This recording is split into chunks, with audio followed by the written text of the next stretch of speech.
4번이죠. 시가랴 1장, 예루살렘 보호 12장. 계속 보겠습니다. 1번 하나님에 대한 선언. 자, 1절 말씀을 같이 공부하겠습니다. 이스라엘에 관한 여호와의 경고의 말씀이라. 여호와 곧 하늘을 펴시고 땅에 터를 세우시며 사람 안에 심령을 지으신 이가 이르시되 아멘. 자, 말씀하시는 분을 화자라 그러잖아요. 말씀하시는 분. 하늘과 땅을 창조하시고 펴셨다 그랬죠. 온 우주를 다스리시는 여호와 하나님이 말씀하시는 분이세요. 화자세요. 그러니까 그걸 하고 계시는 분이시죠. 그런 권세를 가지신 여호와 하나님은 언제든지 세상을 물리치고 세상 나라들을 물리치고 백성을 구할 수 있는 분이다. 주인이라고 하면은 주인으로 인해서 지배가 되잖아요. 그분이 지으셨다, 펴셨다, 세우셨다, 이건 다 그분이 주인이라는 의미입니다. 그러니까 하나님은 세상의 나라가 아무리 강하고 힘이 있어도 창조하신 이에 의해서 그 세상 나라들을 물리치고 하나님의 백성들을 구하는 능력을 가지고 있는 거죠. 참, 우리들이 이해가 안 되는 부분도 너무 많잖아요. 근데 성경을 읽어도 성경이 다 이해가 안 되니까 쉽게 말하면 하나님에 대해서 전부 다 알거나 완벽하게 안다거나 무슨 그것을 우리가 내놓고 어떤 증거를 내놓거나 이게 어렵잖아요, 거의. 그 내 안에 내적으로 믿어져야만 이게 올 수 있는 것인데 그걸 보여주는 것을 저게 하나님 만들었어. 그럼 그걸 그렇게 믿어지냐? 안 믿어진단 말이야. 그게 이제 인간이 가지고 있는 이제 성품이 변질된 성품을 가졌기 때문인데, 근데 사실 그것을 인정하지 않고 신앙생활을 하면 또 우리가 하나님이 지금 세상을 주관하시고 운행하시는 분으로 인정하지 않는 한 하나님을 알 수가 없고 믿을 수가 없는 거지. 그것이 시작돼야 돼요. 창세기가 시작되는 이유는 창조가 사람만 창조된 게 아니잖아요. 그렇죠? 만물이 다 창조돼. 땅이잖아. 천지니까. 그것도 시간이 알 수 없는 태초라는 시간에 천지를 창조하신 분 시작하잖아요. 그러니까 그걸 인정하지 않는 한 하나님의 창조가 이 땅에서 어떻게 움직이는지 전혀 이해할 수가 없는 거죠. 창세기 1장 1절을 안 믿는 사람들은 성경을 믿을 자격이 없는 거예요. 구원받을 자격이 없는 거예요. 그렇게 중요한 구절이에요.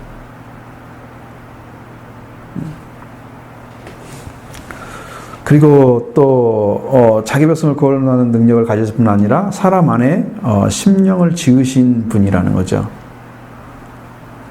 그러니까 이것은 뭐냐면 사람들이 생각하는 것, 사람들은 동물이다 그러잖아요. 인간도 사실 동물이다. 동물 취급하는 것은 사람의 이성까지도 그냥 무섭게 보는 거죠. 이성을 가진 동물이다 그렇게 하잖아요. 그러니까 육만 가졌다고 생각을 하는 거죠. 인간을. 그런데 성경은 심령을 지으셨다고 하나님이 인간이 바라보는 세계와 전혀 다른 말씀을 주신단 말이에요. 그러니까 익체만 가지고 있는 것 이상으로 이루어진 존재인 것을 보여주고 있는 거죠. 그리고 우리 몸 안에는 죽음 이후에도 존재하는 영이 있다는 구약의 개념. 그것도 말씀하고 있는 거예요. 그러니까 여러분, 이 몸이 죽으면 육이 죽어요? 그렇게 생각해요? 육도 죽고 영도 죽고? 한 번도 그렇게 안 믿어봤죠? 근데 그렇게 말하는 사람도 있고 믿는 사람도 있단 말이에요. 우리는 죽으면 안 되죠. 영도 사라질 거니까. 그런 사람들은. 근데 성경의 개념은 전혀 그게 아니에요. 그럼 지옥이라는 개념이 없어야 되죠. 왜냐하면 왜 그게 어렵냐면은 본래 하나님이 창조할 때는 사람이 흙으로 창조하시고 생기를 넣었죠. 그래서 사람이 생명이 됐어요. 그럼 하나님의 영이 함께하는 사람이 됐잖아요. 그 사람이 하나님이 흙으로 지었을 때 흙으로 지은 그 안에 뭘 넣느냐는 몰라요. 그렇죠? 그냥 생기만 넣어가지고 갑자기 영혼이 생긴 것처럼 생각을 한단 말이죠. 응? 그리고 엄마 태에서 태어날 때 영혼은 어디서 와요? 그러니까 돌아가셨다고 그런 말은 태어날 때 왔으니까 다시 간 거야. 한국 사람도 그걸 알고 있는 거야. 돌아가셨다고. 그러니까 거기가 그 주신 분이 누군가를 모르니까 돌아가셨다고만 해. 그건 땅에다 묻어. 그게 끝인 줄 알아. 그럼 우리는 하나님 안에 창조된 것을 알기 때문에 그분에 돌아가신 거야. 그러면 영이 그분에 왔다는 거죠. 그런 지음받았기 때문에 돌아가는 거예요. 그게 아니라면 우리는 신앙 자체가 없는 거예요. 근데 이렇게 우리 조상들이 제사를 지내잖아요. 그 제사의 문화가 그 영이 있기 때문에 영이 있다는 것을 조상에게 제사를 지내는 건데 조상의 영이 부르면 온다라고 이렇게 믿었잖아요. 조상들이 우리 어르신들이 그렇기 때문에 그 영이 있다는 것을 인정하는 거죠. 근데 이제 그것이 이제 그것이 뭐 신앙이라고는 볼 수는 없고 단순한 미신처럼 자기를 돌봐주는 어떤 신적인 존재로 보는 거지. 그래서 미신적인 신앙의 어떤 일종으로 보는 거예요. 조상신을 섬긴다는 자체가. 조상을 섬긴다는 자체가 약간 신앙적인 부분이 있어. 그래서 정성을 다해야 되고 막 좋은 거 넣어야 되고 막 그런 것이 그런 의미가 되는 거지. 근데 사실은 영이라는 존재는 올 수가 없고요. 지옥에 이미 갇혀져 있어서 음부에 들어가 있거든요. 그건 사탄이 역사하는 거예요. 그 사람 통해서 그 사탄이 그 사람의 절개가 나타나가지고 그 사람의 모습을 하고 나타나요. 제가 지난번 수요일날 말씀드렸잖아요. 사탄이 와서 일을 한 걸 보여줬죠. 어마어마해요. 그들은요. 우리가 빈틈만 줘도 알아요. 안 믿는구나. 와서 쫓아와서 그냥 지 마음대로 주일 것처럼 막 붙잡고 그걸 경험한 사람은 다 알잖아. 사탄의 역사가 있어요. 근데 요즘 더 바짝 더 그래요. 왜냐면 교회가 위험하잖아요. 그러니까 지금 상황이 그런 상황이니까 나까지 흔들린 줄 알고 나를 공격하러 온 거야. 아니 내가 그게 잠을 자면서 꿈속에서 이루어진 일이 현실과 똑같더라니까. 내가 잠잘 때 그렇게 해서 사탄하고 싸웠는데 내가 일어나 보니까 나하고 사탄하고 싸우고 있는 거야 진짜로. 그러니까 잠이 자는 건 아니라 똑같은 거야. 잠시 이제 정신적인 육체를 쉬고 있는 것 뿐이지. 그러니까 그 영은 영적인 부분은 사탄은 와서 실제적으로 나를 구금하려고 하는 막 묶으려고 하는 내가 이불 속에 들어가 있잖아. 추우니까 잠잘 때는 나를 묶어버리려고 막 이렇게 누르는 느낌이 드는 거야. 실제잖아. 실제야 실제. 그러니까 사탄이 우리가 오늘 가짜가 아니고 그냥 우리 놀랍게 하는 영이 아니고 실제로 만지는 느낌이 들어. 영으로. 나 다리 쪽으로 막 묶으려고 그래. 몸까지는 못 올라와. 그래서 명령을 해가지고 딱 쫓아나버리고. 이런 일들이 일어난단 말이에요. 사실적으로. 근데 이게 영이라는 존재는 우리가 살아있기 때문에 하나님과 살아있기 때문에 그 관계를 끊어버리게 존재하는 거거든요. 사탄이 제일 좋아하고 그 중심적인 것은 하나님 관계를 끊어버리는 거예요. 그 역사만 사탄은 하고 있어요. 그러니까 어떻게든 못 믿게 하고 어떻게든 다른 생각하고 아니면 다른 생각 안 하면 다른 일을 하게 해서 생각을 뺏어가고 시간을 뺏어가고 그래서 계속 지옥에 가는 시간으로 만들어버리는 그래서 세월이 악하다는 것은 사탄이 역사하고 있다는 거죠. 그러니까 악하니까 세월을 사서 하나님께 드려야 되는 삶을 살아야 된다는 얘기를 하는 거예요. 성경이. 그러니까 그런 지금 영적인 싸움이 있어요. 그러니까 영이라는 존재는 반드시 있는 거고 그 다음에 여러분 영혼도 살아있으니까 우리가 여기서 이제 심령이라고 쓰잖아요. 심은 마음을 가리키고 영은 영을 가리키는 거예요. 그래서 심령은 마음과 영혼을 다 가리키는 단어다. 원래 원어에도 이렇게 나와 있어요. 그러니까 마음 그리고 영 따로따로 쓰는 거고요. 심령을 있을 때는 마음과 영혼이 한꺼번에 쓸 때만 쓰는 단어예요. 심령을 지으셨다고 그랬죠. 영적인 부분도 지으시고 마음도 지으셨다는 거예요. 그러니까 하나님이 창조된 거예요. 영도 하나님께 보냄 받았죠. 우리 마음도. 그래서 짐승은 혼이 어디에 떨어져요? 땅으로 내려가고 사람의 혼은 하늘로 올라가고 전도서에 나오거든요. 요즘 전도서를 읽는데 거기에 나와요. 전도서에도 상당히 이 삶을 사는데 유익되는 말씀들이 많아요. 그게 너무 복음적이지는 않기 때문에 내가 이제 가지고 와서 이 말씀을 하진 않지만 사람이 살아가는데 이런 유익도 있겠구나. 이런 삶도 우리가 누릴 줄 알아야 되겠구나. 이런 세상에 있는 기쁨도 하나님 주신 거구나. 그런 걸 찾아내서 우리가 정말 행복한 삶을 살아줘야 돼, 이 땅에서. 불행하고 힘들고 고통스러우면서 맨날 그렇게 사는 그런 삶이 아니야. 하나님 주신 복락이 또 있어, 이 땅에. 짧은 시간이지만. 그러니까 잠언서 다 읽으셔야 되고 전서 다 읽으셔야 돼요. 그래서 너무 많은 부분에서 우리에게 유익되는 말씀들이 참 많아요. 지금 보고 있어요. 우리 성경을 통해서 이제 말씀하시는 하나님, 심령을 지으십니다. 그것은 반드시 육체만 존재하는 것이 아니다. 우리 사람은 심령, 마음과 영혼이 존재한다. 하나님 안에, 하나님께서 지으신 대로 존재하고 있다. 우리 몸도 영 안에도, 우리 몸 안에도 죽음 이외에도 존재하는 영이 있다는 거. 그 개념은 구약에도 나온단 말이죠. 근데 어떤 사람은 구약만 전공한 분인데 우리 몸이 죽으면 영도 죽어요. 그렇게 가르친 사람이 있었어요. 그리고 교수하고 막 대판 싸웠어요. 신학생들이 싸우는 거야. 당신이 어디서 나온 성경이 그렇게 생겨먹었냐고. 막 싸웠어요. 반발이 심한 거야. 그 교수한테 왔어요. 그 나중에 보니까 우리 통합적 어떤 저쪽에 군산 어디 교회, 개복교회 그 목사님이던데 성도를 그렇게 가르치나 봐요. 그럼 우리는 죽지 말아야 하잖아요. 그러면요. 영도 죽는데 죽으면 안 되지. 우리는 영원히 살아야지. 그런 신앙이 어디 가서 여호와 증인이 이 땅에서 파라다이스를 만든다고 그렇게 믿고 있잖아요. 죽지 않고 자기들이 믿으면 육신이 안 죽는 그 여호와 증인은 없잖아요. 그럼 자기들도 지금 200년, 300년 살았다고 지금 나와야 하잖아. 그러면 말이 안 되는 지금 그를 믿으면서도 다 죽는데도 안 죽는다고 믿고 있는 사람도 있잖아. 여기 이게 미신이 아니면 이단들은 엄청 무서운 존재들이라는 거. 거짓 것을 믿으면서도 그걸 또 교리를 지켜가고 있는 사람들 기억하죠. 자, 전도서 12장 6절 말씀 나왔죠? 거기에 12장 6절의 말씀 안에 뭐라고 기록되어 있을까? 그건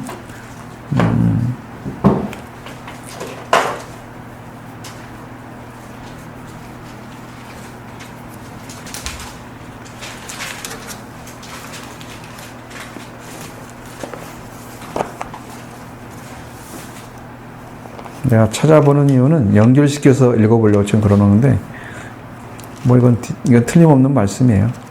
전서 12장 7절의 말씀을 한번 읽어보시죠. 흙은 여전히 땅으로 돌아가고 영은 그것을 주신 하나님께로 가기 전에 기억하라. 무엇을 기억하라는 건가를 조금 그걸 찾아보기 위해서 창조주를 기억하라는 뜻이겠죠.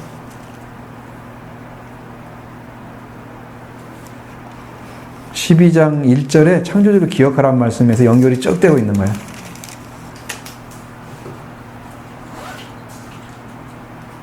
(10장 1절에) 뭐뭐 하기 전에 창조주를 기억하라고 써있죠. 그 기억하라는 것이 이제 거기에 그 하기 전에 기억하라.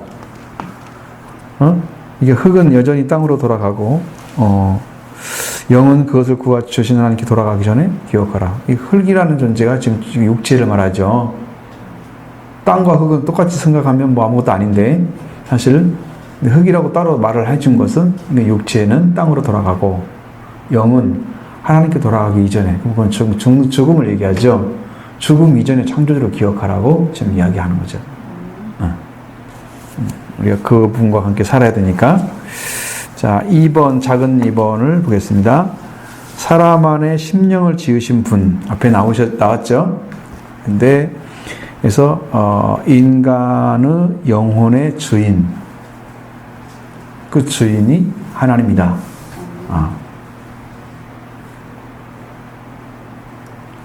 제일 중요한, 죽음을 죽지 않고, 육체가 죽어도 영혼이 죽지 않는 그러한 존재가 사람 안에 있다는 거죠.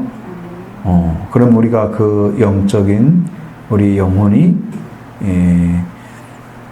멸망받는 것과 육신은 죄를 지어서 이미 저주 가운데 들어가서 이제 흙으로 돌아가고 명령하셨기 때문에 죽잖아요. 그 사람들은 이제 영혼이 살아있다는 사실을 모르기 때문에 죽은 영을 가지고 세상의 것을 바라보면서 육을 위해 산단 말이죠. 육을 영화롭게, 육이 잘 되게 해서 먹고 마시고 부자로 좀 풍부하게 살아가는 것이 가장 큰 행복인 것처럼 하고 있지만, 그것도 성경에 보면 전도서에는 다 바람을 잡으려는 것이다. 헛되고 헛되다고 말씀하고 있습니다. 그것이 중심이 아닌데 여호와를 기억하는 것이 중요하고, 또 하나님의 계명을 지키고 그 말씀을 의지하고 경외하는 게 제일 중요한 문제인데, 거기에 초점을 안 맞춘 신앙을 가지고 있는 사람들이 아직도 육적인 신앙을 가지고 있는 거죠. 그 초점이 하나님께 안 맞춰지고 육신에 맞춰져 있어요. 그래서 성경의 육신의 생각은 사망이라고 딱 결정 나왔잖아요. 그러니까 우리의 생각이 거기만 머물르게 되면 우리는 죽을 수밖에 없어요. 우리 영혼은 하나님께 산자로서 들어가야 영혼이 살아서 천국에서 살아가는 그러한 사람으로 하나님께서 구원을 주시고, 만약에 영혼이 죽은 상태로 그대로 가면 우리 영도 우리 육신도 다 망한 상태가 되는 거죠. 근데 사람들이 육신을 가지고 살아가는 동안에 영혼을 안 돌보고 육신만 돌보기 위해서 사는 사람들이 너무 많다는 거지. 크리스찬이라도 그리스도가 누군지, 왜 왔는지, 내가 어떤 걸 믿고 살아야 되는지 아주 명확하게 알지 못하고, 그게 누구와 같아요? 아담의 아내와 비슷해요. 선악과하고 생명과를 구분 않고 살아가는 거예요. 그러니까 이렇게 해도 저렇게도 다 먹혀 들어가잖아요. 야, 안 죽어. 그래도 아무 말 못하고, 하나님 잘못 가르쳤어도 그래도 말해도 아무 말도 못하고 빨려 들어가잖아요. 그러니까 우리가 지금 그 구분을 안기 때문에, 영과 육의 삶을 구분을 안기 때문에 빨려 들어가는 거예요. 구분하셔서 나는 이미 죽은 존재지만 그리스도가 나에게 생명을 다시 주시러 오셨다. 그걸 받아들이셔서 여러분이 산자가 돼서 생명과를 먹으셔야 돼요. 선악과는 이미 먹었잖아요. 우리는 죽은 존재잖아요. 죽음을 이기신 예수 그리스도의 부활, 그 죽음을 주는 죄를 없애는 예수 그리스도의 보혈, 그 능력을 이미 다 허락해 주셨어요. 우리는 그걸 통해서 지금 들어가고 있는 거예요. 믿음으로 고백하시고 계속 받아들이시고 하면서 여러분 안에 평화를 찾으시고 기쁨을 찾으셔서 하나님 안에 있는 사는 삶을 누리셔야 됩니다. 그럼 이제 크리스찬이 되면 제일 중요한 항목이 행복하냐는 거예요. 당신 신앙생활 할 때 행복해? 이 답을 할 수 있어야 돼요. 내가 예수를 만났더니 정말 행복해.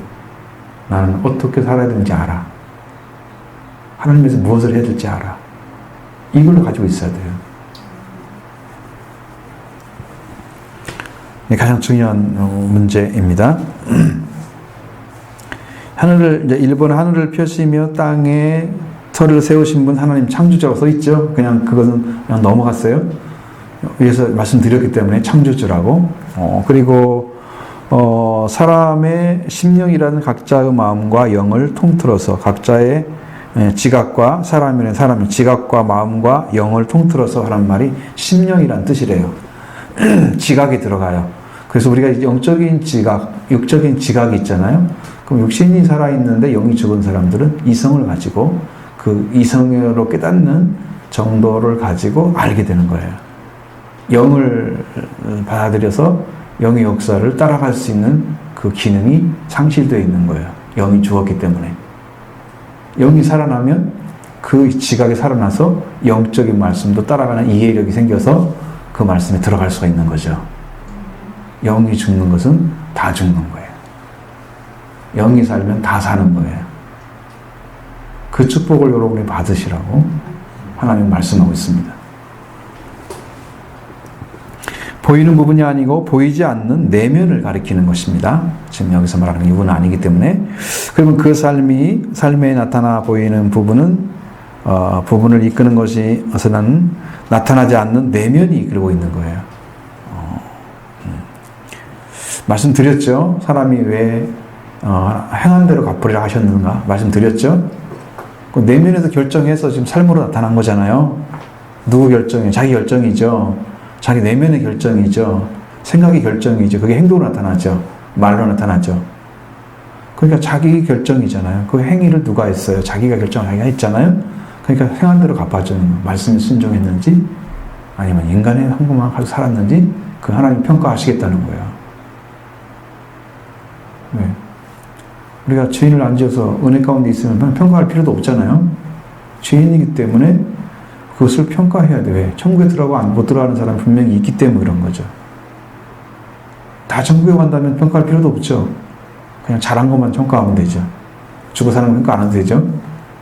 그러니까 이런 문제를 분명히 알고 우리 내적인 문제가 해결되는 것이 우리 삶에서는 어마어마하게 중요한 요소이다. 신앙의 것을 아시고요. 이 내면이 바로 하나님에 의해서 만들어졌고, 그러면 육은 안 만들었나? 육도 만들었죠.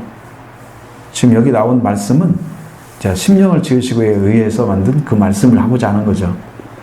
그리고 따라서 하나님이 철저한 지배하에 있는 하나님의 소유가 영혼이에요. 영은 하나님의 소유예요. 영이 깨어나서 하나님의 산자가 되면 내 안에 비어져요. 그래서 심령이 가난한 자가 돼요. 하나님 것이 된 사람만 심령이 가난해요. 하나님 것이 안 된 사람은요, 자기가 주인이에요. 그래서 부자예요. 자기 생각대로 운영하고 자기 생각대로 자기 삶을 꾸려가요. 부자예요. 근데 하나님 것이 된 사람들은 하나님 방법대로 묘사해요. 자기 생각이 없어요. 별로. 중요하지 않아요. 말씀에 순종하는 게 중요하니까 거기에 초점 맞춰버리는 거야. 그러니까 자기 생각이 없었죠. 그게 가난한 자가 돼버리는 거지. 심령이 가난한 자. 영적인 부분도 나를 지배하는 자가 없어. 마음도 지배하는 자가 없어. 그 성경은 심령이 가난한 자라고 했지 마음이란 말을 안 썼고요. 영이란 말만 쓴 게 아니에요. 그러니까 우리 이 심령을 지으신 분이 우리의 주인이 된 거예요. 그게 천국의 주인이 되는 것입니다.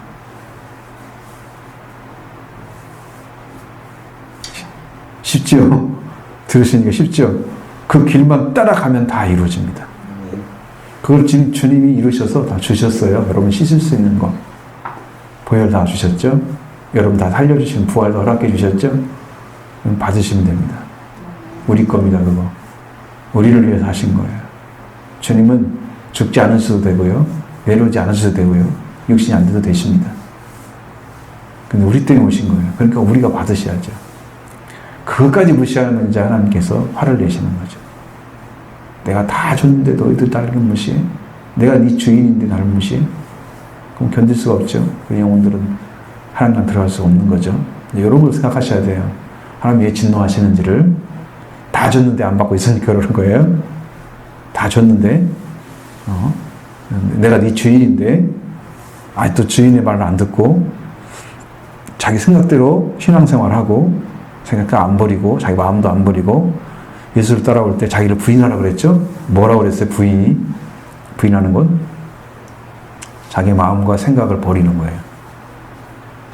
그게 부인하는 건데 자기 마음 그대로 있어요. 예전의 마음이나 생각 그대로 가지고 살아요. 변하지 않았어. 아니 그거 예수님 따라갈 때 부딪히잖아. 말 안 들려고 순종 안 하려고 말씀이 너무 어렵다고 도망가고 막 그러잖아. 자기 생각 때문에. 이게 너무 어려워. 나 이렇게 살기 싫어. 자기 결정이잖아, 그게.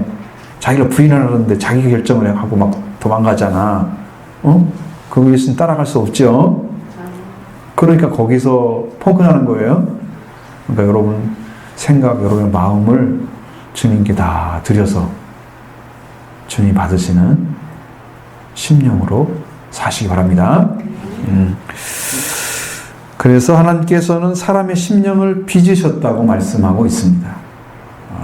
여기는 사람을 지으신 이가 말씀하고 있는 거죠. 마치 토기장이가 토기를 만드는 것과 같이 사람의 심령을 빚으셨다. 이사야 29장 16절에.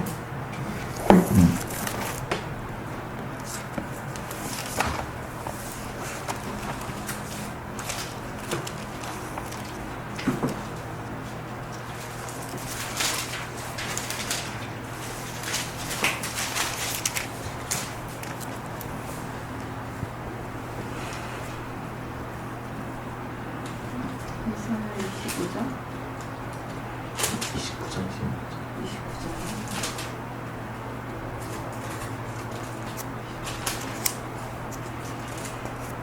자, 보면 너희의 배역함이 심하도다. 토기장이를 어찌 진흙같이 여기겠느냐? 지음을 받은 물건이 어찌 자기를 지은 이에게 대하여 이르기를 그가 나를 짓지 아니하였다 하겠으며 빚음을 받은 물건이 자기를 빚은 이에게 대하여 이르기를 그가 총명이 없다 하겠느냐. 아멘. 너희 배역함이 심하다 그랬죠. 비뚤어졌다는 거예요. 생각하는 게 너무 비뚤어져 가지고 비뚤음이 심하다는 거야. 도대체 정확한 것을 보지 못하고 참 삐딱하게 보는 거지.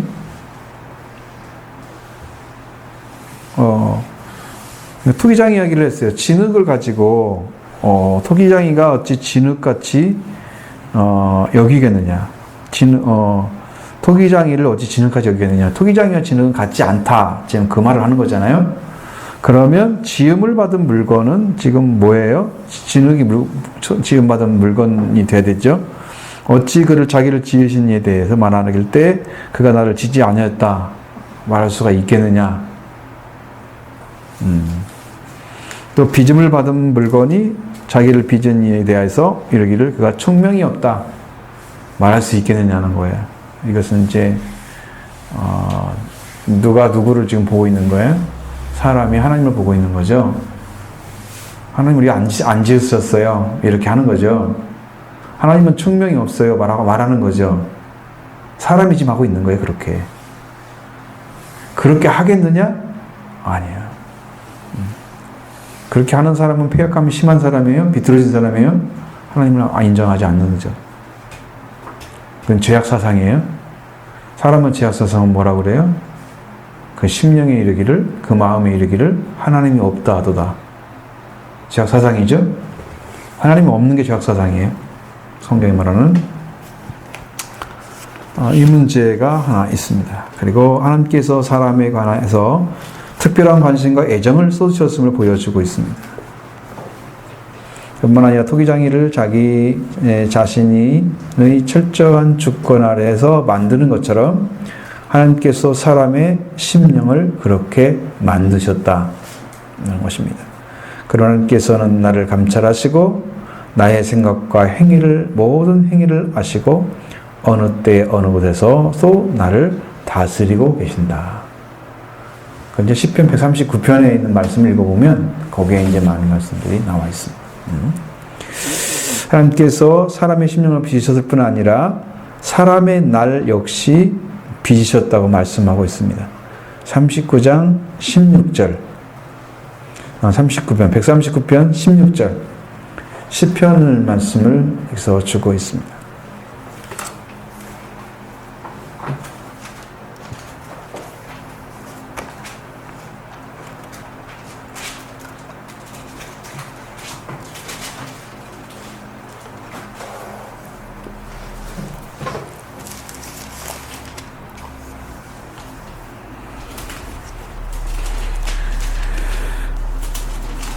자, 시편 139편 16절 보시죠. 내 형질이 이루어지기 전에 주의 눈이 보이셨으며 나를 위하여 정한 날이 표류도 되기 전에 주의 책에 다 기록되었나이다. 아멘. 이렇게 하나님께서 잘 보고 계시는 거야. 사람을 생명을 보고 계시는 거죠. 왜? 창조할 때부터 하나님 기록하고 있잖아요. 그래서 보셨고 형질이 생기기 전에 이건 뭘 얘기하는지 잘 모르겠어요. 지금 여기서 볼 때는 임신 초기겠죠. 아주 기본적인 날이겠죠. 이게 형질이라는 의미가 이제 여기 잘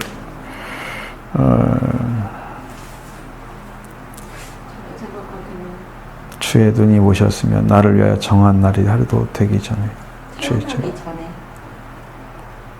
형질이 이루어졌다는 것은 어떤 형태와 본질의 형태가 다 이루어졌다는 건데 사람이 만들어진 과정 안에 있을 때 하나님이 보셨다는 것이고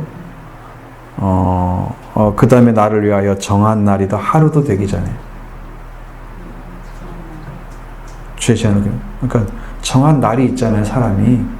그럼 그 날짜에 죽을 수도 있잖아요. 하루도 되기 전에. 그러니까 그날 그냥 바로 적으신다는 거지. 기록한다는 거지. 그건 내가 하늘나라에 들어갈지 기록되어 있지 아니면 죽음의 세상에 들어갈지 모르잖아. 그건 하나님이 아시죠. 그것까지도 그러니까 우리 하나님의 우리의 날까지도 다 정하셨다라고 얘기를 하고 있잖아요. 그러니까 그 날짜를 가르쳐 준 건 아니고 그 날을 하나님이 아신다고 하는 거. 그 얘기를 하고 날까지도 하나님 지으셨다. 사람의 날까지도. 하나님께서 사람을 종기 있게 하실 뿐 아니고 그 사람의 인생의 모든 날과 모든 과정을 주관하고 계신다. 그러니까 하나님을 가장 의식하고 가장 정확하게 믿고 의지하는 사람이 하나님의 뜻에 따라서 순종할 수 있어요. 그 삶이 있어져야 돼요. 하루하루 삶이 전부 하나님의 손 안에 지금 살고 있는 거예요. 우리가 인정하든 안 하든 아직 살고 있는 거예요. 근데 하나님을 인정하고 하나님과 관계 안에 의지하며 살아가면 하나님 안에서 살아가는 삶이 말씀으로 이루어지는데 그 사람만 하나님과 관계 안에서 계속 그 복을 누리며 살이죠. 그것과 관계없이 하루하루를 살아가게 되면 하나님과 관계없는 삶을 내가 살아가면서 하루를 낭비한 거죠. 그만큼 하나님 가까이 가는 날이 줄어든 거예요. 그러니까 날마다 하나님과 가까이 가는 삶이 필요하죠. 그리고 우리는 하나님 앞에서 그분의 뜻을 겸손하게 굴복해 하고 그 다음에 경외해야 하는 그런 존재입니다. 우리는 다른 거 없어요. 날마다 하나님을 의지하고 따라가는 것밖에는 여러분들이 잘 사는 방법이 없어요. 이 땅에서. 어떤 것도 우리가 정확히 살 수 있는 게 없어요. 그다음 2번 보겠습니다. 하나님의 백성을 보호하시는 하나님의 백성을 보호하시는 하나님. 자, 여기는 이제 2절, 3절 말씀이 이제 들어가긴 하지만 이제 뒤에 다시 나오기 때문에 이제 그 말씀 아직 읽지는 않습니다. 근데 보면 세상의 권력 앞에 풍전등화하게 된 이스라엘은 이제 어디에도 의지할 곳이 없는 고와 같은 존재가 되어버리고 말았습니다. 근데 유대인들이 대적이 된 무리들은 두로에 행한 것처럼 연합해서 예루살렘을 에워싸고 공격할 것이 분명하여졌습니다. 그럼 그들이 예루살렘의 성을 점령한 후에는 아스루와 바벨론이 했던 것처럼 성을 약탈하고 성전을 더럽힐 것도 분명합니다. 그럼 이때의 사람들은 하나님이 자신을 버리셨는가? 아니면 하나님이 눈이 멀으셨는가? 그리고 원망을 하게 되는 거죠. 그 하나님께서 이스라엘 대적들을 자신의 진노의 잔으로 취하게 하고 그들 자신의 무력으로 무력하게 만들고 그러니까 자기끼리 자기가 빠지는 거죠. 무장간 세력 가지고 자기들이 죽여요. 여러분 미디안을 보셨죠? 기도원의 칼이야 그러니까 자기들끼리 죽잖아요. 자기들이 가진 칼로 서로를 막 죽이고 막 그런 모습이 나타나죠. 그러니까 무력으로 무력하게 됐어요. 그렇게 만드시는 하나님께서 비틀게 만들겠다는 거죠. 그래서 보라 내가 예루살렘으로 그 모든 민족에게 취하게 하는 잔이 되게 하실 것이라. 2절 말씀에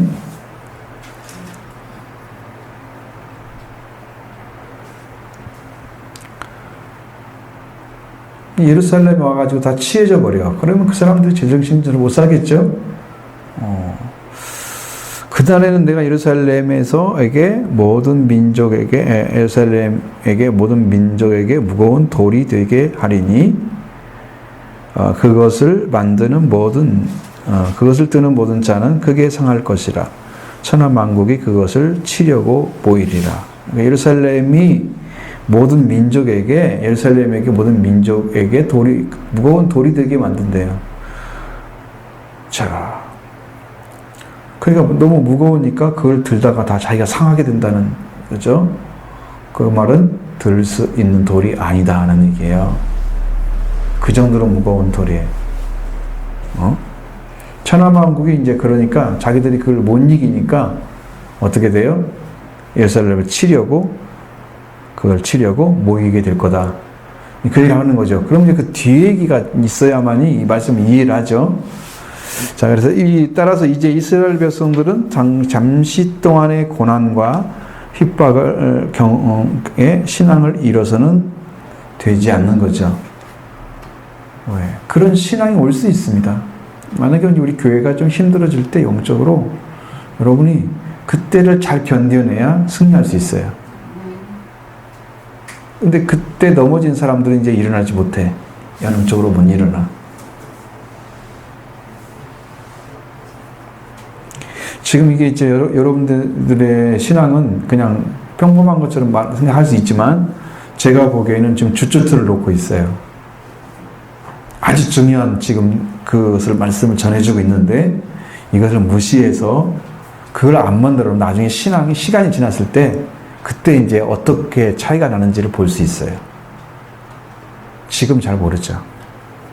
바르게 따라가고 좀 쫓아오는 사람들은 거기서 이렇게 서가지고 또 튼튼하게 서 있는 그 보게 될 거예요. 그러니까 지금 중요한 시간이라는 거.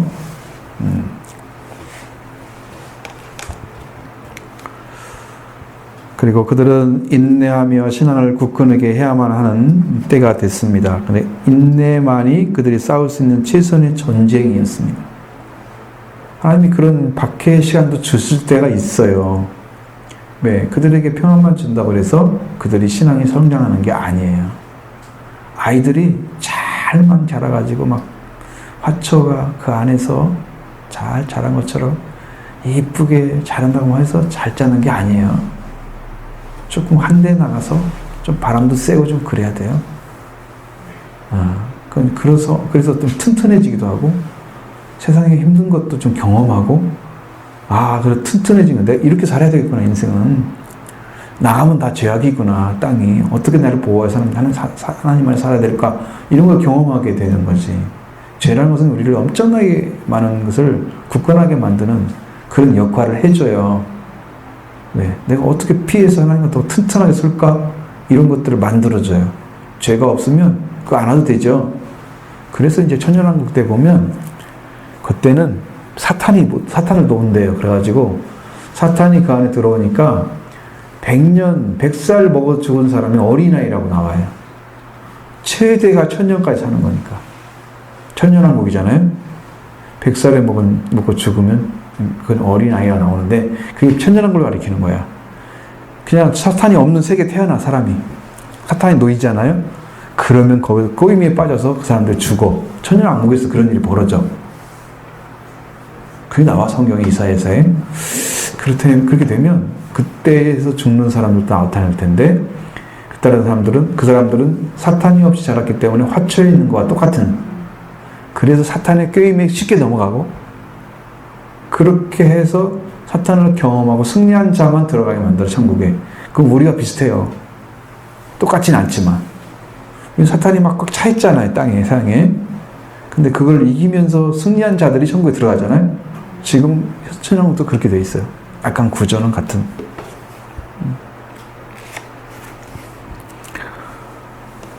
그래서 인내는 대적자들이 당황하게 만들고 대적자를 당황하게 만들고 하나님의 도움을 빨리 받을 수 있는 최선책이다. 어떤 방법이 없어요. 인내해야 될 때는 인내를 해야 돼요. 그것이 이제 여러분 사람들이 견딜 수 없는 인내심 있잖아요. 참을 수 없고 고통스럽고 막 어떻게 할 수 없는 그런 심적인 고통이 쌓여올 때 인내는 어떻게 해요? 그러니까 인내라는 것이 이게 하나님의 사랑 안에 들어가지 않으면 인내가 생겨지잖아요. 사랑은 오래 참고 그것은 사랑이 하나님의 사랑의 색깔이야. 사람들에 대해서 하나님은 오래 참으세요. 결정적인 때는 하나님 참지 않으신 때는 이게 때가 됐기 때문에 그러신 거지. 참으시다가 때가 됐으면 이제 심판을 하시는 거죠. 그러니까 오래 참는 것은 하나님의 사랑이 왔을 때 사랑이 이루어진 사람들이 할 수 있어요. 그러면 다른 사람 보면서 많이 입에서 비판하고 막 나쁜 말만 해. 안 참아. 나 야신에서도 막 싫어. 이런 고통받는 거 싫어. 막 도전해버리는 거지. 싸우고 막. 못 견뎌내는 거지. 사랑으로 승화된 사람들은 이걸 견뎌내요. 근데 그게 고통이 아니라 하나님 안에서 누려가며 살아가기 때문에 그 고통이 은혜로 바뀌는. 그래서 견뎌내는 거예요. 만약에 이 평안함이 없는데 막 고통스러워, 마음도 고통스럽고 생활도 고통스러운데 어떻게 그걸 하루 이틀이지 쭉 몇 년 견뎌봐요. 다 완전히 늙어버리죠. 몸도 상해버리고 다 상해버려요. 영적인 정신적인 부분들 다 망가져요. 근데 그 안에 하나님이 계셔서 사랑으로 지키고 계시면 몇 년이 문제가 아니에요. 사랑이 딱 있으니까 하나님이 지키고 계시는 거예요. 그러니까요. 그것은 싸움이 되지 않아. 그러면 그렇게 고통을 줬는데 사람도 살고 있는 거야. 뭐 어떻게 살았니? 당연히 하나님 안에 살았지. 그 사람 놀래죠. 당황해요. 이길 수가 없을 것 같은데 어떻게 이겼나? 그게 하나님의 은혜죠. 그렇게 가는 거예요. 그래서 하나님은 하늘과 땅 사람의 창조하신 분이시고 온 우주의 주인이심을 고백하고 인정하면서 모실 때에 다가오는 모든 악의 횡포를 알 수 있고, 그리고 그런 횡포 속에서 삶의 태도를 분명히 알 수가 있다는 거예요. 창조주가 계시고 나의 심령을 지으신 분이 계시는데 그분을 의지하면 그분 나를 지키신단 말이죠. 그러니까 인내할 수 있죠. 창조주가 계시는 거예요. 그것이 내 안에 확인돼야 돼.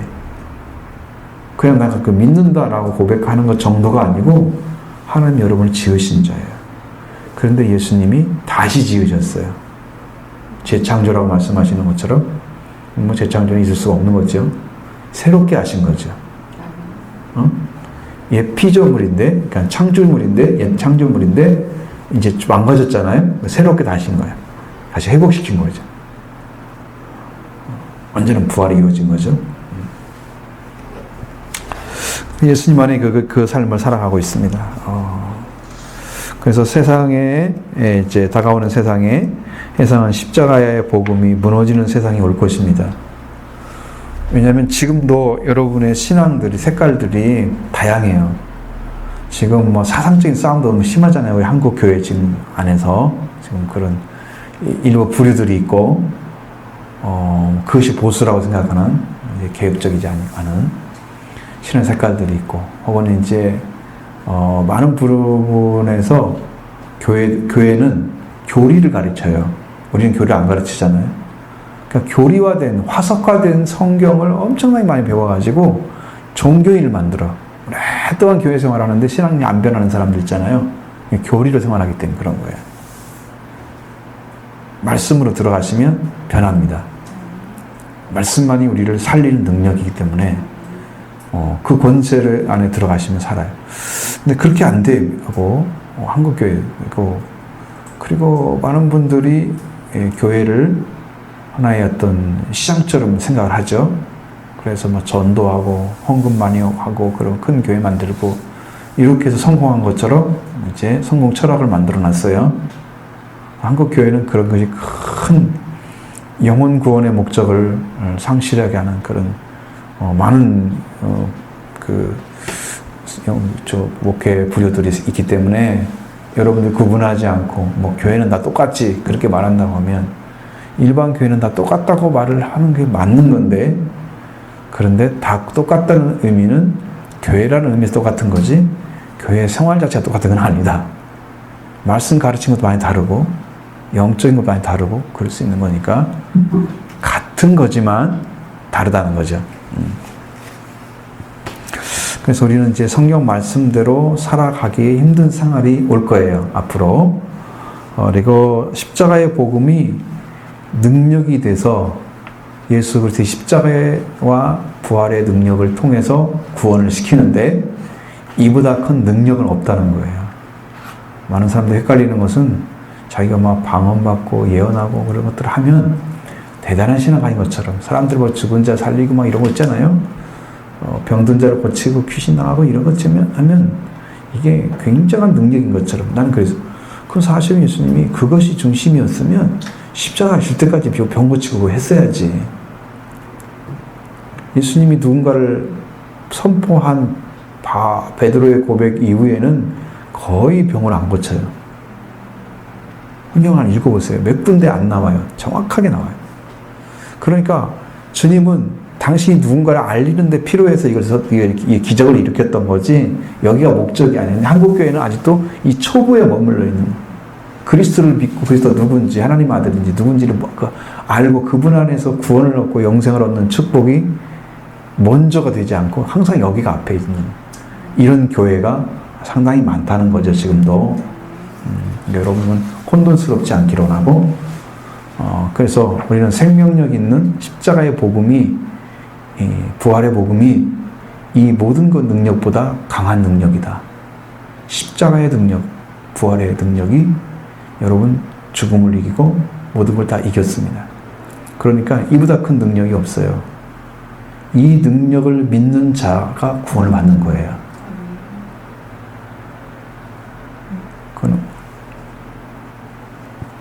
근데 이제 그렇게 복음이 무너지면 어떻게 돼요? 성경대로 살 수 있는 것이 불가능해지면 어떻게 해요? 그 다음에 죽음까지도 맞아야 될 수밖에 없는, 그러니까 순교까지 할 수밖에 없는 때도 올 거란 말이에요. 지금 세상이 왜 그렇게 되냐면 사탄이 최악의 발악을 해요. 그러면 믿는 사람도 막 있지 사탄이 건드는 거야. 옛날에는 안 믿는 사람만 지옥에 가고 믿는 사람 손을 많이 안 댔단 말이죠. 근데 죽음의 때가 되면 택한 자라도 할 수만 있으면 표적과 기사와 능력을 통해서 넘어뜨리려고 하는 게 사탄의 역사가 나타날 거란 말이죠. 그러니까 그때는 진짜인지 가짜인지가 기적과 이런 것으로 구분되지 않아. 왜? 가짜들도 능력을 행해. 표적과 기사 다 행한다고? 믿는 자까지도 한번 넘어뜨리려고 지금 그렇게 해서 택한 자들도 넘어뜨리려고 지금 그렇게 하고 있는데 그걸 어떻게 구분이 되겠어요? 뭘로 구분돼요? 십자가의 보혈, 주님의 부활의 권세를 가지고 산자인가 아닌가. 주님의 보혈로 어떠한 능력을 맛보고 어떻게 내가 변화되고 죄에서 건진받았는지 이 영적인 위치를 가지고 있는지를 그걸 가지고 이제 평가가 되는 거예요. 그러니까 그때는 십자가 복음을 가지고 부활의 복음을 가진 사람은 순교할 수 있어요. 나는 죽지 않아. 내 몸은 죽어도 나는 영원히 죽지 않아. 하나님 안에 산 자야. 이 복음이 있는 사람만 순교할 수가 있어요. 그때가 올 거라는 거죠. 지금 우리 예측을 하는 거죠. 그때도 창조주 하나님을 분명하게 신뢰하고 있다면 하나님만 의지하다가 하나님의 보호를 받게 된다면 우리는 견고한 그리스도인의 삶을 살 수가 있다는 거죠. 그 자리에 서기 위해서 여러분 삶을 말씀으로 살아가는 삶을 지금 계속 살아가야 한다 이 말이에요. 지금 삶이 그게 필요하다는 거죠. 자, 작은 1번입니다. 예루살렘에 대한 보호. 그날까지만 해도 될 것 같습니다. 예루살렘은 하나님의 백성을 상징하는, 그죠? 예루살렘 그러면 하나님의 백성을 상징하는, 예루살렘 그러면 하나님의 교회, 궁극적으로는 하나님의 백성들은 누구를 말해요? 교회를 말하죠. 교회는 하나님께로부터 부름받은 존재들, 전도가 되어서 그리스도가 믿어진 사람들, 그래서 죽음을 이기고 반석에 세워진 사람들, 교회죠. 그 교회들이 예루살렘을 말하고 있는 거고, 그 예루살렘의 보호는 하나님의 교회에 대한 보호의 약속이다. 이제 그것까지 가는 거죠.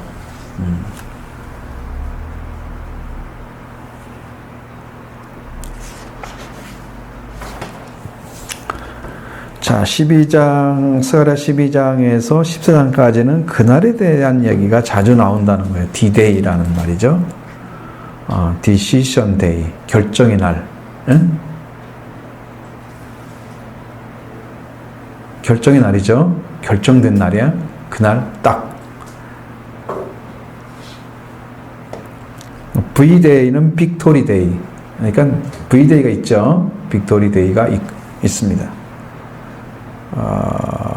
여기에서 이제 말하고 있는 이방인들 이날 그날이라는 얘기가 나오는데 그날 이방인들에 의한 침공이 나옵니다. 12장 1절부터 18절이나 14장 1절로 3절의 말씀 안에 이렇게 들어있어요. 거기는 안 나오죠? 나오나요? 안 나오죠? 이 성경 구절이 필요해요. 여러분이 가져갈 것이 12장 1절로 8절고 14장 1절로 3절의 말씀이 필요합니다. 자, 그러면 이제 이건 예루살렘에 대한 이야기는 이제 뭐 너무나 많은 부분을 다뤄야 되기 때문에 이렇게 하면 이제 예루살렘은 많은 침공을 받아왔다. 공격을 받아왔다. 비참함을 경험해왔다.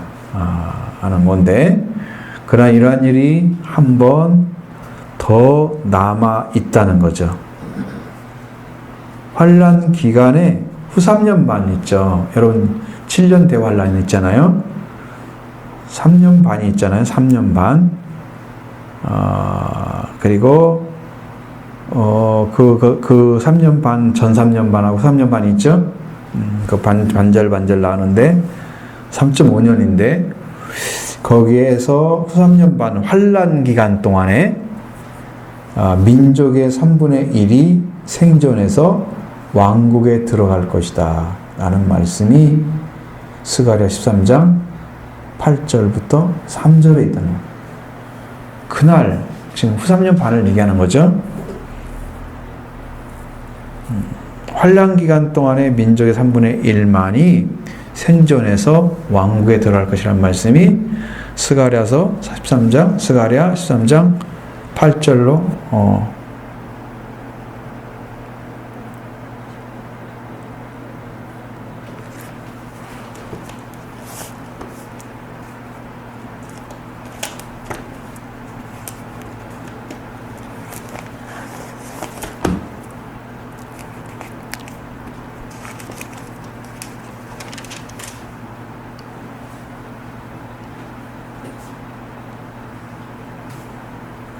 구절 말씀이네요.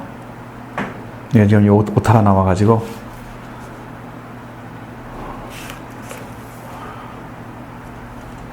자, 그럼 8절로 9절 13장 한번 보시죠. 여호와가 말하노라 이 온 땅에서 3분의 1은 멸망하고 3분의 1은 거기에 남으리니 내가 그 3분의 1을 불 가운데서 던져 은같이 연단하여 금같이 시험할 것이다. 그들이 내 이름을 부르리니 내가 들을 것이며 나는 말하기를 이는 내 백성이라 할 것이요 그들은 말하기를 여호와는 내 하나님이시라 하리라. 아멘. 이 말씀대로 된다는 거예요. 3분의 1만 남는다는 거예요. 마지막 때 그날에 라는 말은 스가랴서 32장부터 14장에 최소한 13번이 나오고 있습니다. 그날이란 말이, 디데이란 말이. 근데 여호와의 날을 가리키고 있습니다. 그날이란 뜻이 여호와의 날, 하나님 여호와께서 행하시는 날. 12장 18절부터 12장 1절부터 8절과 14장 1절로 3절 말씀 안에서 우리는 모든 민족들이 예루살렘에 대항해서 함께 모이게 된다고 말하고 있습니다. 앞에서 말씀드린 거 성경 구절 거기에 그런 거죠. 모든 민족들이 예루살렘에 대항해서 함께 모일 거다. 이건 뭐 전쟁을 위해서 모인다고 그랬죠. 앞에서 모일 될 거예요. 그리고 물론 이것은 뭐냐면 적그리스도가 예루살렘으로 이동해서 유대인들과의 약속을 깨고 성전을 세계적인 예배를 드리는 사령부로 삼는 거죠. 그래서 뭐가 서냐면은 거기에 이제 진짜 적그리스도가 서요. 예루살렘에. 그럼 사람들이 예루살렘에 그리스도가 서니까 사람들 뭘 생각해? 저분이 그리스도인가 보다 라고 생각하는데 후 3년 반에 문제가 생기는 거예요. 이제 여기 보면 이제 데살로니가 후서 2장 데살로니가 후서 2장이 나와 있고 13장 계시록 13장이 나와 있습니다. 그 말씀은 그럼 여러분 그걸 이제 찾아보셔야 되는 거죠.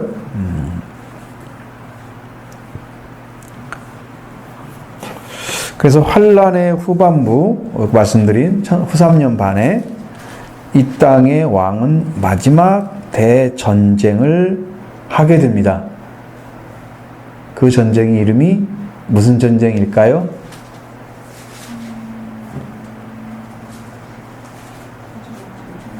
유프라데 전쟁은 아니고 마지막 세계 전쟁이 있었잖아.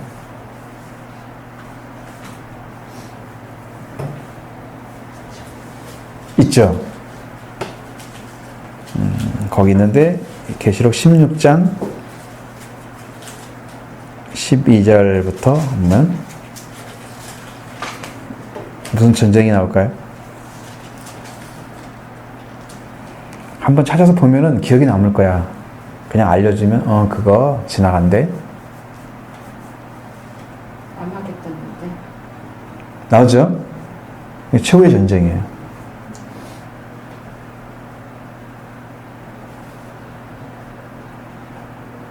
삼 차 대전은 일 수 있어요. 유프라데 전쟁은 좀 작은 전쟁일 수 있지만 여기 전쟁은 진짜 큰 전쟁이에요. 아마겟돈 전쟁을 치르기 위해서 모이게 될 거라는 거죠.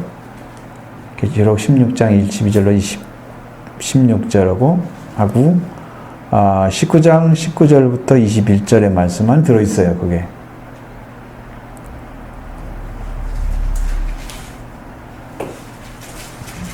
스가랴 12장부터 14장까지는 그날이란 말이 자꾸 나온단 말이에요. 그날. D-Day라고 하는 Decision Day와 V-Victory, V-Day라는 Victory Day라는 말이 나오는데 2차 대전에서 연합군이 노르망디에 상륙한 날을 D-Day라고 하는 거죠. 했고 베를린이 함락되고 연합군이 승리한 날을 선포를 했는데 V-Day라고 선포를 했다고 해요. 자꾸 요즘엔 D-Day란 말을 쓰고 V-Day는 잘 안 쓰지만 D-Day는 쓰죠. 결정의 날이 그날이 싸워서 그냥 결정을 지은 날이야. 결전이 나는 날. 그때는 전쟁이니까 결전이죠. 결정을 하는 날이야. 디시전 데이가 되고 그래서 예수님께서 초림하셔서 처음에 오셔서 십자가에서 죽으시고 부활하신 날이 D-Day라고 생각을 하면 결정의 날이야. 사탄을 때려 부시고 승리한 날, 전쟁이 되지. 예수님께서 심판의 주로 다시 오시는 날, 재림하시는 날을 V-Day라고 할 수 있습니다. 부활한 날이 V-Day라고 하지 않고 죽으신 날은 D-Day고 부활한 날이 빅토리아 데이가 아니고 주님이 완전한 주로서 다시 처음에는 구속주로 오시지만 두 번째 오실 때는 심판주로 오실 때 그때가 진짜 V-Day인 거죠. 빅토리아 데이. 빅토리 데이.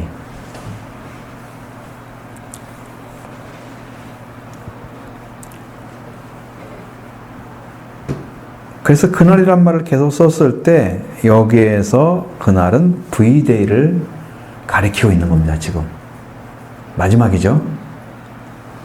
역시 어떤 전쟁이 일어나든 하나님께서 분명하게 승리를 가르쳐주는 날이 그날인 거죠. 우리는 이제 그렇게 어려운 시기가 되면 다 둘 중에 하나예요. 순교를 한 사람이 있거나 순교를 하지 않았으면 하나님이 예비한 곳에 가서 살 수 있도록 인도받는 두 가지 종류의 사람이 나타나요. 거기는 전쟁이 일어나도 하나님이 숨겨질 곳이 있을 거예요. 비밀된 처소. 그걸 갖다 예비처라고 얘기합니다. 사람이 아무리 예비처라고 해서 인간이 막 발견한 어떤 섬 같은 데 가가지고 무인도 같은 데 가가지고 그게 이거 예비처인가 봐. 이거 살고 있어도 전쟁이 일어나면 거기서 다 죽을 수 있어요. 하나님이 인도하신 것만 예비처인 거예요. 그때는 어떤 사람만 승리하겠어요? 기도하고 그래서 성령으로 살고 있는 사람, 성경에 이런 건 없으니까 말씀을 듣고 음성 듣고 따라가는 사람만 사는 거야. 그런 지금 준비 안 되고 구원 안 받고도 이렇게 대충 살면 그때는 어림도 없는 이야기를 하는 거야. 그렇게 생각하시면 돼요. 우리가 지금 위험한 날을 좀 준비하는 거구나. 인도만 받으면 안 죽으니까. 음성 들으면 따라갈 수 있으니까.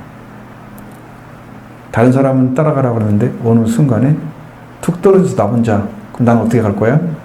하나님 음성 들으면 이쪽으로 가라 그러면 가야 되는 그 사람 간 대로 찾아갈 수 있는데 나만 떨어졌는데 내가 음성 못 들었다 그러면 그냥 따라가면 되지. 못 따라가면 어떻게 할 거야? 죽는 거잖아요. 그러니까 남에 의해서 따라가면 안 되지. 내가 듣고 따라가야죠. 그렇죠? 그래야 똑같이 갈 수 있잖아요.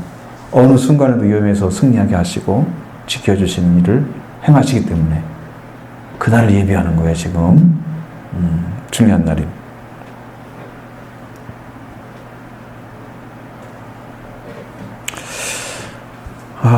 이제 시간 한 8분, 7분 남았죠?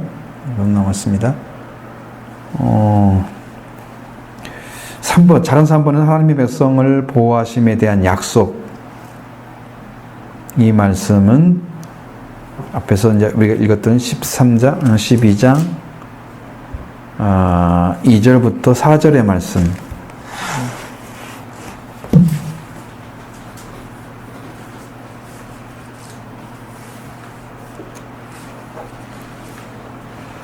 한번 보실까요? 2절로 스가랴 12장 2절로 3절. 보라, 내가 예루살렘으로 그 사면 모든 민족에게 취하게 하는 잔이 되게 할 것이라. 예루살렘이 쌓일 때에 유다에까지 이르리라. 그날에는 내가 예루살렘을 모든 민족에게 무거운 돌이 되게 하리니 그것을 드는 모든 자는 크게 상할 것이라. 천하 만국이 그것을 치려고 모여리라. 여호와가 말하노라. 그날에 내가 모든 말을 쳐서 놀라게 하며 그 탄 자를 쳐서 미치게 하되 여주다 족속은 내가 물고 문문을 쳐서 눈이 멀게 하리니. 아멘. 완전히 유다 족속은 하나님께서 돌본다 그랬잖아요. 그러니까 이건 구원받은 자들 외에는요, 구원 속에 하나님 편에 쓴 자들 외에는 살아남을 도리가 없어요. 인간의 힘으로는 살아남을 수가 없어. 하나님의 돌보심만 있어야 돼. 그러니까 지금 우리가 믿는 게 그래서 중요한 거예요. 그걸 예비하고 있는 거예요, 지금요.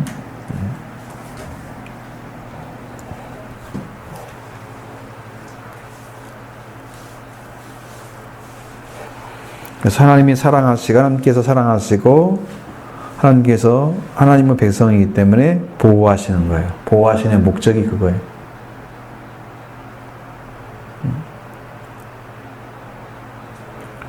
하나님의 백성이라는 것은 하나님 편의 백성인 거죠. 나는 어떻게 해야 돼요? 우리 하나님이 되어야만이 백성이 되는 거예요. 하나님은 내 하나님이 아니고 하나님은 내가 다 백성이 될, 그렇게, 한쪽에 일방적인 것은 없어요.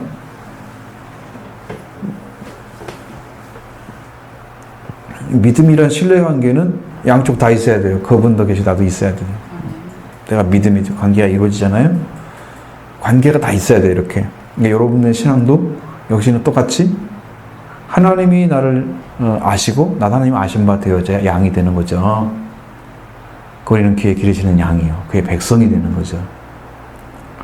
이 관계만 회복되면 다 된다니까. 그래서 이제 예수 그리스도가 필요하고 주님을 필요하고 주님을 만나기 위해서 계속 기도하고 이런 삶을 살아가는 게 그냥 어쩌면 여러분이 구원을 위해서 필요한 거죠. 하나님이 필요하니까 우리가. 하나님이 필요하죠. 하나님이 없이는 안 되잖아요.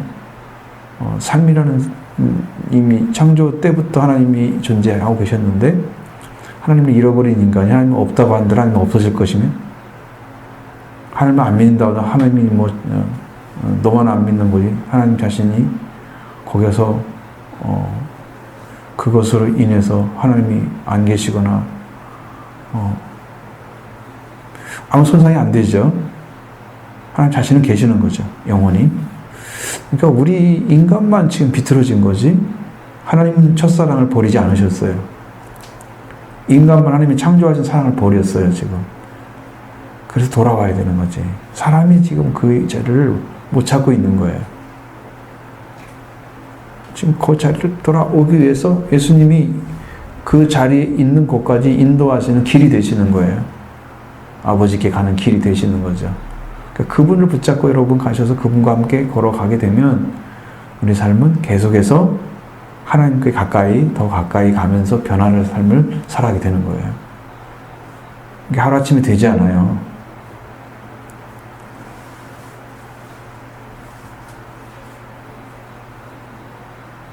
진짜 믿음 하나 얻는 것이요, 엄청 시간이 많이 걸려요.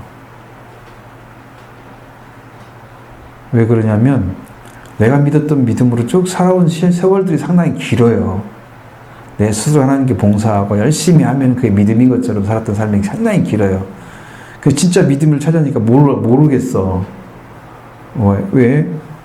그동안에 하나님 말씀으로 사는 것은 아니었고 내 열정적인 신앙으로 살았단 말이에요. 근데 그것은 알고 보니까 성경에서 말씀한 신앙은 아니고 극히 중심적인, 자기중심적인 신앙관을 가지고 살았던 세월들이었단 말이에요. 근데 그게 벗어져야만이 진짜 신앙이 찾아지는데, 이 신앙을 찾아가는 삶을 또 하자니까 그게 어디로 들어가야 되는 건지 몰라 이제. 왜? 많이 이제 굳어져가지고 나름 신앙생활에 어떤 길이 생겨버렸어. 그렇게 살면 되는 것처럼 생각을 해. 난 이렇게 믿으면 되고 이렇게 가면 되고. 그런 것들을 버리고 성경이 우리에게 주는 예수 그리스도를 찾아가는 길을 그대로 가야 되는데 그게 순종하는 걸 잘 못해. 그래서 회개를 찾아가는 길이 상당히 멀었던 거죠. 그래서 이게 구원받는 일이 힘든 거예요. 처음부터 이게 시작을 했으면 구원이 힘들지 않았어요. 가르쳐준 사람도 없었지. 그냥 세월만 세월다가 그냥 다시 와보니까 이게 아니거든. 근데 이 말씀 들어가려고 하는데 이게 막히는 봤는데 살아가지지가 않고, 그렇다고 해서 생활이 평안해가지고 매일 기도하고 사는 삶도 할 수도 없는 거고, 내 삶도 있고, 그러면 시간이 이렇게 좀 흘러가면서 길을 못 찾게 되는 경우가 상당히 많다는 거죠. 그래서 젊을 때 이 길을 정확히만 들어갔으면 여러분 지금 다 거듭나서 하나님 안에 정말 축복된 삶이 이루어지고 있을 판인데, 이런 길을 교회에서 안 가르쳐 준 거예요. 성경들 안 가르쳐 준 거예요. 그래서 오늘 우리의 불행인 거죠. 오늘 우리의 하나의 초석을 잘못 놨더니 그걸로 인해서 몇십 년이 흘러가 버리고 만 거예요. 처음에 초석만 잘 놔가지고 우리가 건너야 되는 거구나, 이 길만 걸어가야 되는 거구나, 그리고 그게 매진을 했으면 어느 순간에는 내가 거듭난 삶이 이루어지고 그 다음에 영적인 회복이 이루어지고 회개가 뭔가를 알고 이렇게 길이 착착착 열려가지고 이제 연륜이 쌓였을 때는 나는 선생이 될 정도로 커졌을 텐데, 지금도 초보나 가르치받고 이래야 된단 말이에요. 몰라, 말씀을. 그러니까 얼마나 우리가 초석 그 시간에 그때 잘 놓아줬으면은 그 세월 동안에 그것이 이루어질 텐데, 그거 하나 안 놓은 것이 이렇게 나중에 이렇게 우리 힘들게 만드는 거예요. 세월은 흘러가는데 신앙이 없는 것 같고, 내가 뭘 찾고 있는지, 내가 뭘 믿고 있는지 정확히 이렇게 정리가 안 된 상태로, 전혀 모르는 건 아니지만 그때 할 말은 있잖아요. 나도 이렇게 믿고 있어 라고 할 수 있지만, 이렇게 딱 내놓고 당신도 이렇게 믿어 라고 주장할 수 있는 부분이 너무 없으니까.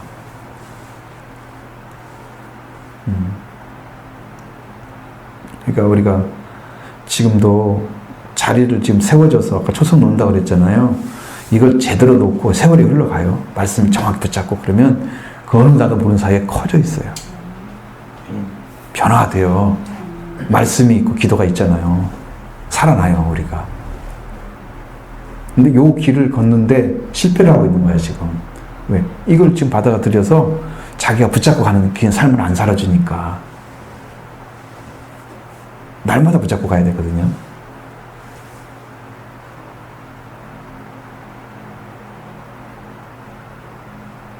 구약 시대에 여호수아와 갈렙은 어떻게 살았을까요? 어떻게 해서 예루살렘 하나님의 백성이 가는 곳까지 다 가나안에 들어갔을까? 갈렙의 간증을 들어보면 정확히 나와요. 나는 모세가 증언했던 말씀을 40년 동안 믿었다고 나옵니다. 그게 쉬운 일이 아니죠. 1, 2년도 아니에요. 그 말씀을 믿었기 때문에 그가 그렇게 성장한 거예요. 말씀을 붙잡았더니, 초석을 놓았더니 제대로 성장해서 하나님 나라 들어갔으니까 이게 커버린 거야. 요거 하나 안 놓고 세월 흘러가가지고 이렇게 된 거란 말이에요. 지금이라도 붙잡아라 이거죠, 저는. 하나만 제대로 놓으면 여러분 살 수 있다니까요. 그게 중요한 거예요, 지금. 그리스도가 우리 기초가 되셔서 주님을 딱 붙잡고 있으면 10년 안에서 날마다 기억하고, 날마다 의식하고, 날마다 고백하고, 날마다 기도하고, 피를 필요로 하고, 부활을 필요로 하고, 고백하고 그러면서 그리스도 찾고 있으면, 여러분 하나만 붙잡고 있으면 여러분 영혼이 살아난다는 거예요. 아멘. 나는 그걸 구하고 있어요, 지금. 여러분 이렇게 되기를 원합니다. 아멘.